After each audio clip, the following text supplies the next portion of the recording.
استاد فتحی کن در کتابش قوارب النجات، قایق‌های نجات، میگوید مداخل ورودی شیطان به دل انسان، اینجا میگه خارج کردن چرک‌های دل که دل رو مسموم میکنه از صفات مذموم که سبب قساوت قلب میشه.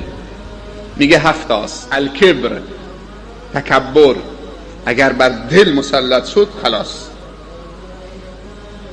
تواضع حیات قلبه، تکبر نابود کننده است. این دغل قلبه، قلب آلوده میکنه.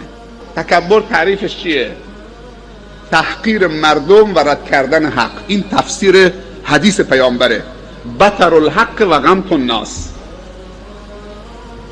الغضب گفته از غضب از شیطانه، اگر شما رو عصبانی کرد بر دل وارد میشه دیگه، دل رو منفعل میکنه.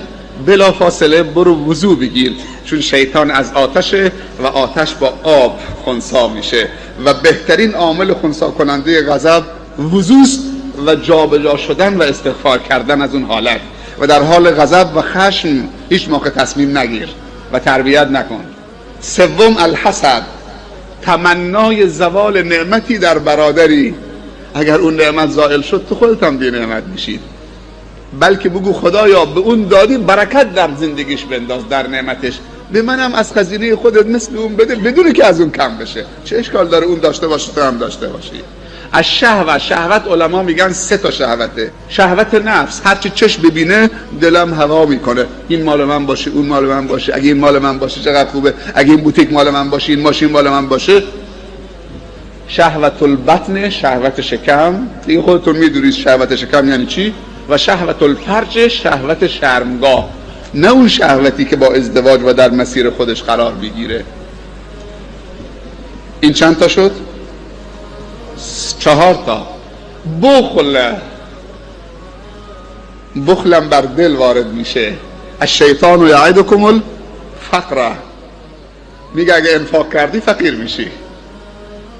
و انسان بخیل همیشه بدبخته، همیشه بیچاره است، همیشه عاجز و درمانده است. نه از روی نداری، از روی این که نمیتونه دلی داشته باشه که بریزه بیرون، سخاوت داشته باشه. بخل، سوء الظن. 6 سوء الظن، بدگمانی.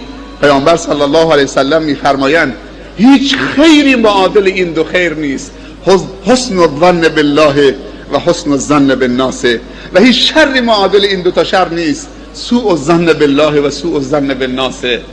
بدگمانی به خدا و خلق خدا میگه بدترین شر، از اون دیگه شر بدتر وجود نداره. این حدیث پیامبر صلی الله علیه وسلم. بدگمانی انسانو از خدا دور میکنه و بدگمانی انسانو از خلق خدا دور میکنه. ما باید حسن ظن داشته باشیم به هم تا بریم تو آغوش هم. این میخواد به من نزدیک بشه، حتما طمعی داره، حتما قصدی داره، حتما فلانی داره. نه، با اینا نمیشه، اینا فلانن. تا کی آخه این بدبینی؟